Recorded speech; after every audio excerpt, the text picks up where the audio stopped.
نفرح كي جاني نفرش كي جاني ونفرح كي جاني راني مريضة وكل مو يشوفني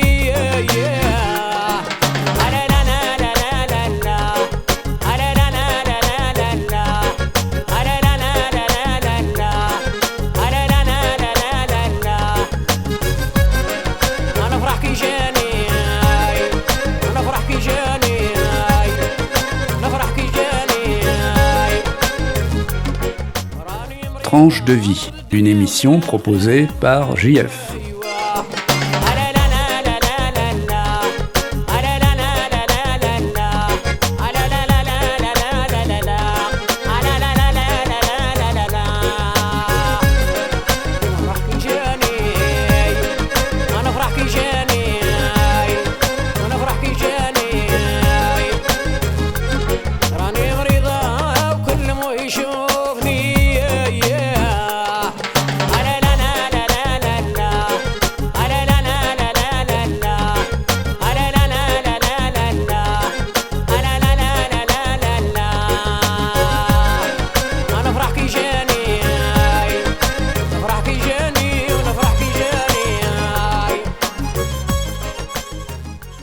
Chers auditeurs de RLP, aujourd'hui nous recevons une personne qui s'est battue toute sa vie pour sa famille, pour les siens et pour surmonter toutes les difficultés que réserve quelquefois l'existence.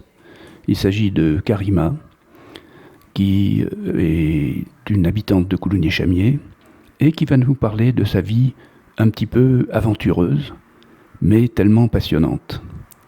Karima, bonjour. Est-ce que vous pouvez vous présenter à nos auditeurs ? Bonjour, chers auditeurs. Je m'appelle Karima, j'ai 60 ans, je suis veuve et j'ai 4 enfants. Vous êtes née en Algérie et dans quelle région ? Je suis née en Algérie, à Oran.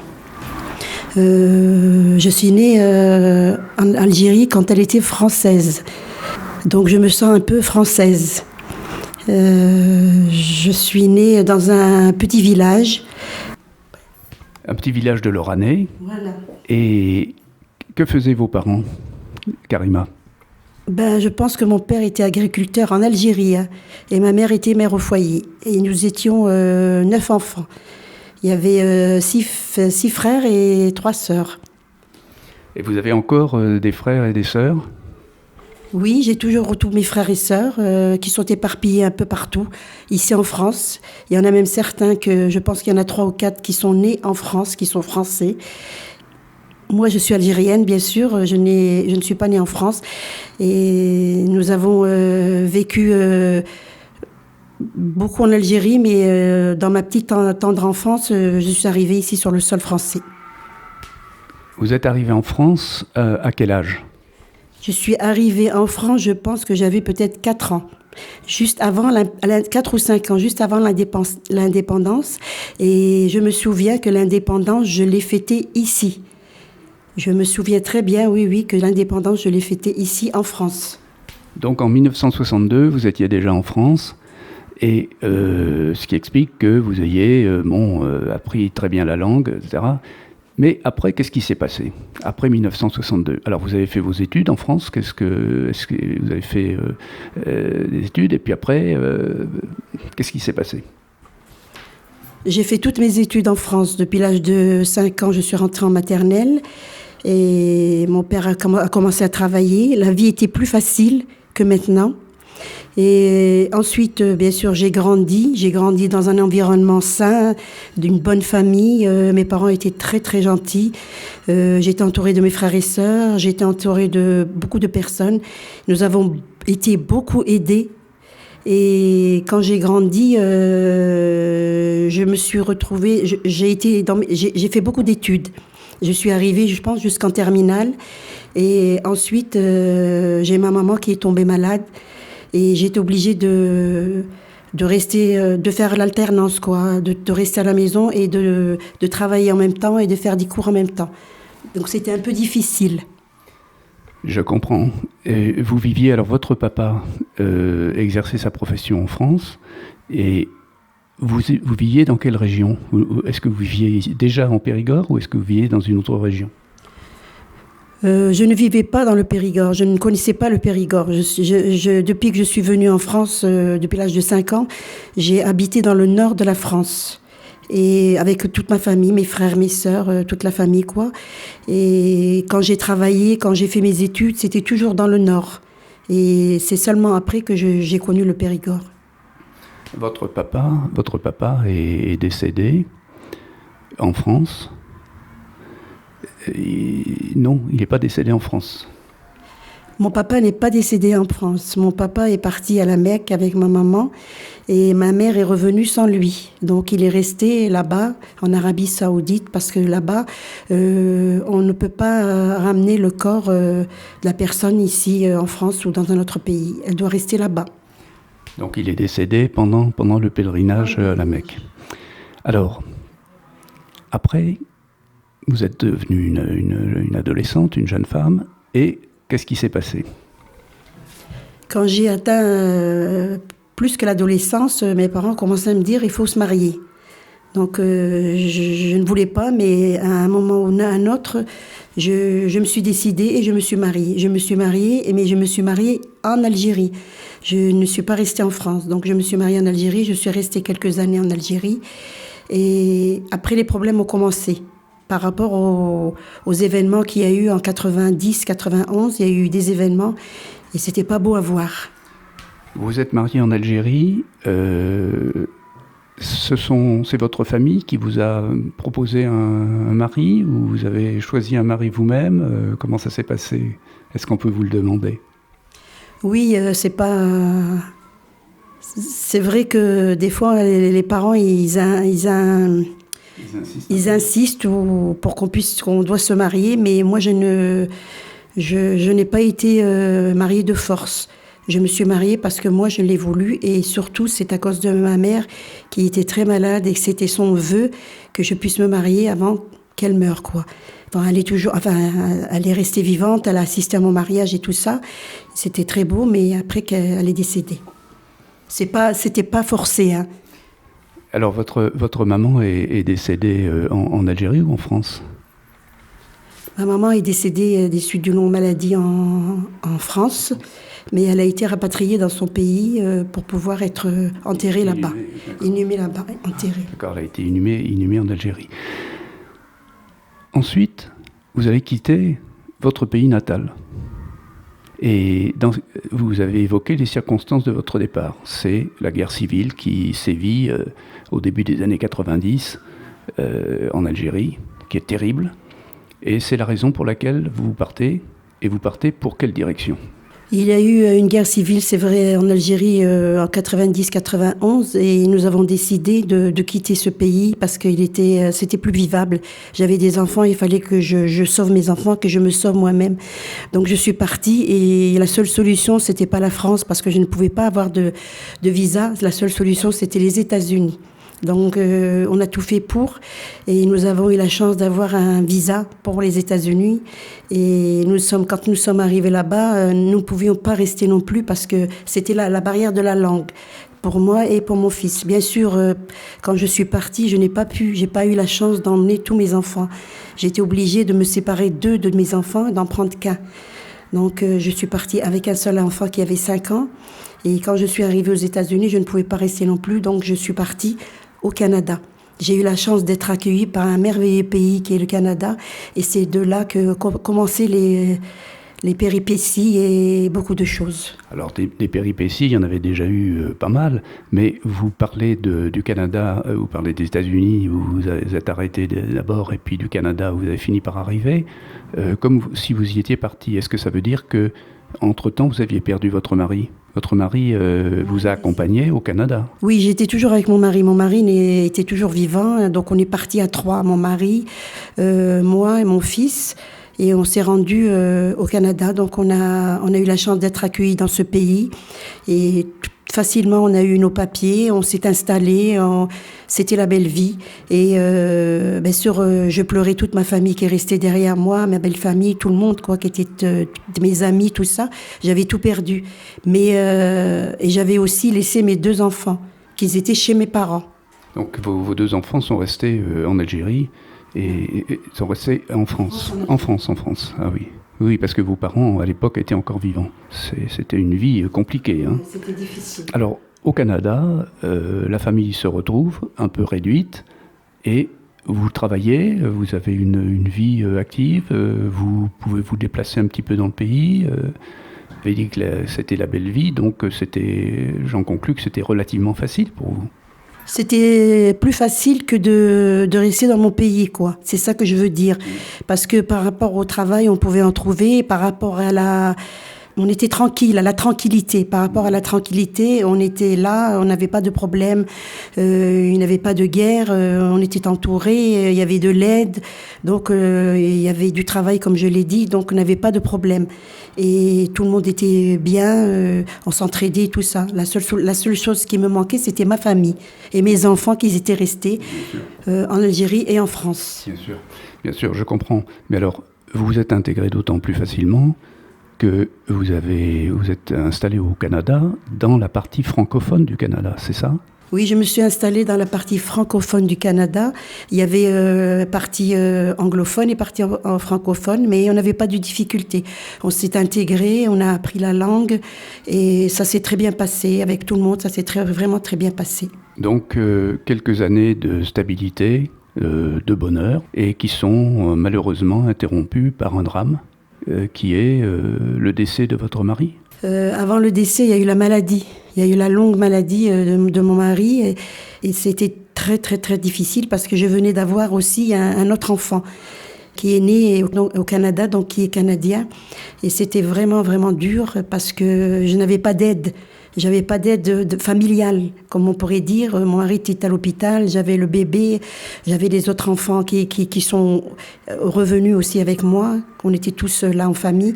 C'était très difficile et il y avait aussi, comme vous avez dit, mon mari a eu une maladie vraiment très dure. C'était atroce et j'ai souffert avec ça. Donc, la famille était reconstituée, puisque vous dites que vos enfants, vous avez rejoint depuis l'Algérie, les enfants qui étaient restés en Algérie, et vous êtes retrouvée veuve avec 4 enfants au Canada.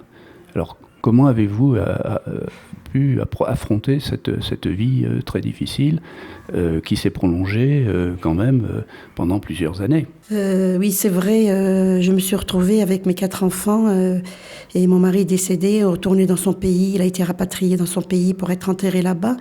Et c'est vrai que c'était très, très dur et j'ai mis beaucoup de temps à me relever, ainsi que mes enfants. Nous sommes passés par beaucoup d'étapes, de psychologues, d'aide, de beaucoup de choses je dirais bien que c'est grâce à ça que je me suis relevée.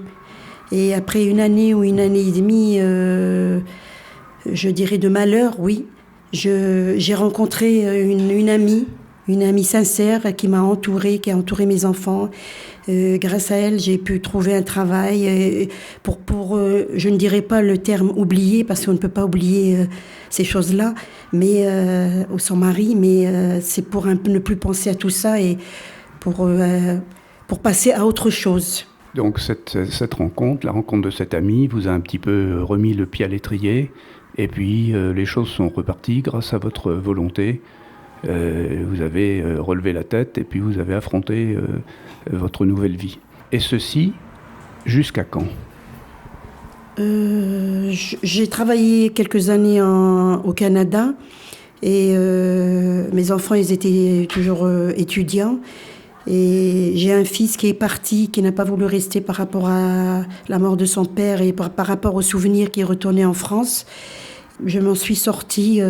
C'était le travail, c'était les enfants, c'était la routine, c'était tout ça en même temps. Et après quelques années, je ne me sentais pas bien, j'ai commencé à être malade, moi aussi. Et j'ai voulu rejoindre, je ne parlais avec ma famille qu'au téléphone, et j'ai voulu rejoindre ma famille, j'ai voulu retourner en France. À ce moment, c'est à peu près à quelle date que vous êtes revenu en France alors ? Je suis revenue en France, je pense, en 2006 ou 2007.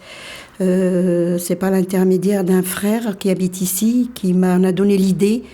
J'ai mes frères et sœurs qui habitent ici aussi, mais Ils m'ont toujours demandé de revenir, mais je n'étais pas décidée. Et un jour, j'ai eu la chance de venir visiter ici la Dordogne, et ça m'a plu.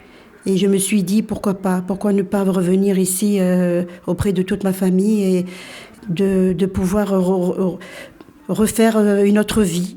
Et c'est ça, et c'est pour ça que je suis revenue ici à Coulommiers-Chamiers. Parce que lorsque vous êtes revenu en France, vous étiez installé dans le Nord où résidait autrefois votre famille, non, vous êtes installé ailleurs et puis après vous avez opté pour le Périgord. Alors parlez-nous un petit peu de votre vie à Coulommiers-Chamiers. Vous êtes à Coulommiers-Chamiers maintenant depuis presque 10 ans, peut-être un petit peu moins. Et comment ça se passe ? Quand je suis arrivée à Coulommiers-Chamiers, pour vous dire la vérité, ça n'a pas été facile non plus. C'était plus difficile que d'aller au Canada. J'ai eu j'ai eu des péripéties aussi. Je me suis battue. J'ai jamais voulu baisser les bras, malgré beaucoup de portes fermées. Et j'ai eu la chance aussi de rencontrer beaucoup de bonnes personnes que je remercierai jamais assez. Je suis sûre que ces personnes vont se reconnaître. Je n'ai pas voulu baisser les bras. Toujours la porte fermée, je me suis dit non, il faut que je continue, il faut que j'aille de l'avant. Et je me suis battue surtout avec le petit. Le dernier, les autres la fille était dans notre ville et elle travaillait. Et je me suis battue pour eux et pour moi et pour pouvoir faire un autre avenir à mes enfants. Alors maintenant, vous avez un fils en Algérie, non ? Celui qui est revenu, il est revenu, mais en France. Vous en avez un autre aussi en France. Vous avez une fille qui n'habite plus avec vous non plus. Et puis vous avez celui qui vous appelez le petit, qui est quand même déjà un petit d'un certain âge, hein, et qui contribue aussi à vous maintenir dans votre position de combat permanent. Alors, ce garçon, il a quel âge maintenant ? J'ai un fils de 18 ans et je suis très contente de l'avoir eu tard, mais je suis contente de l'avoir maintenant parce qu'il reste avec moi et il me guide, on s'entend bien. Il va passer le bac cette année, je suis fière de lui. Je suis très, très, très contente d'être dans cette ville de Coulommiers-Chamiers parce qu'il y a des gens très importants pour moi et je me sens bien. J'ai bien sûr un peu de nostalgie de mon pays, mais je me sens bien en France. Je me suis intégrée. Je ne dirais pas que je suis un cas isolé. Je ne suis pas isolée. J'ai des personnes que je peux rencontrer quand j'ai besoin de parler ou de sortir. Mon fils, oui, il me le rend bien. Je suis heureuse d'être avec lui et je suis fière de lui. En dehors de votre caractère bien trempé, qu'est-ce qui vous a aidé à résister dans votre vie mouvementée ? Est-ce que la foi vous a aidé ? Est-ce que vous êtes croyante et pratiquante ? Oui, bien sûr, il y a eu mon caractère, comme vous dites, bien trempé, parce que je me suis toujours battue, j'ai jamais voulu baisser les bras, mais j'ai aussi la foi. C'est la foi qui m'a aidée, parce que je suis pratiquante et je suis musulmane et je suis pratiquante et c'est grâce à ça aussi que j'ai pu arriver, que j'ai pu avoir beaucoup de choses, c'est-à-dire je me suis battue premièrement déjà pour mes papiers, pour qu'on puisse me les donner et j'ai eu la chance de les avoir. Je me suis battue aussi pour un travail, je l'ai eu. Je me suis battue pour beaucoup de choses et grâce à Dieu, je le redis, j'ai eu toutes ces choses-là. Votre vie a été un combat, mais malgré tout, vous avez eu des joies. Vous avez eu vos enfants, vous avez eu votre mari, que vous avez bien aimé. Aujourd'hui, vous êtes effectivement très heureuse d'avoir près de vous votre plus jeune fils, mais quelles sont vos distractions ? J'imagine j'espère que vous n'êtes pas isolé à Coulommiers-Chamiers et que vous avez quand même de dérivatifs, que vous rencontrez des gens et puis que vous avez peut-être un certain nombre de distractions. Qu'est-ce que vous faites ? Est-ce que vous lisez ? Est-ce que vous rencontrez des personnes ?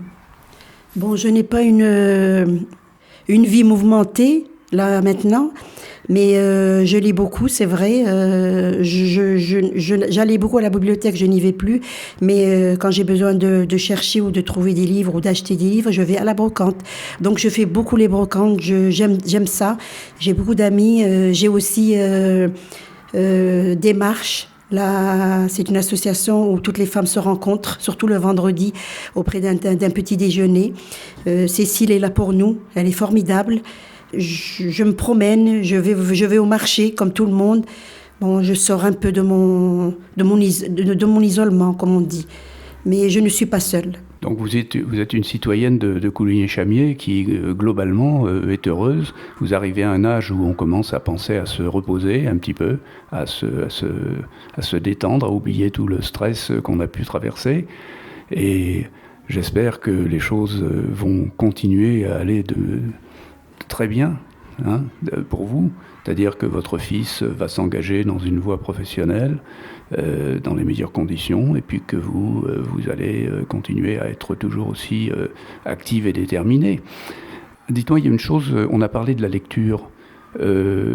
Internet, vous vous intéressez un peu à Internet ? Je ne m'intéressais pas à Internet parce que je n'y connais rien, pour être franche. Mais depuis quelque temps, j'ai pu accéder à un iPod, comme on dit. Et j'essaie de tapoter, j'essaie de chercher, j'essaie de connaître, de savoir comment l'utiliser. Et depuis quelque temps, j'arrive à m'y retrouver. Et je vais dessus et je regarde. Et vraiment, c'est très, très intéressant.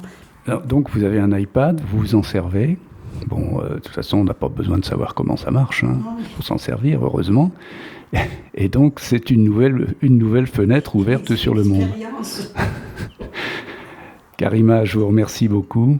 Et je vous souhaite de continuer à être à la fois très énergique et très déterminée, et puis pleine d'empathie pour le monde qui vous entoure, pour les gens qui vous entourent.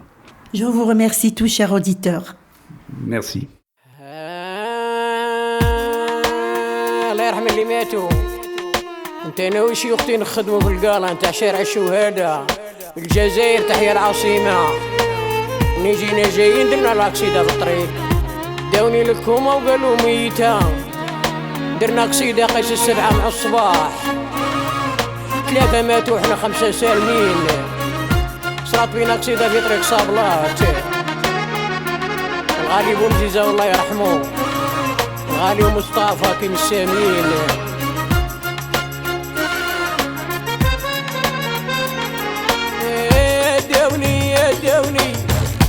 داوني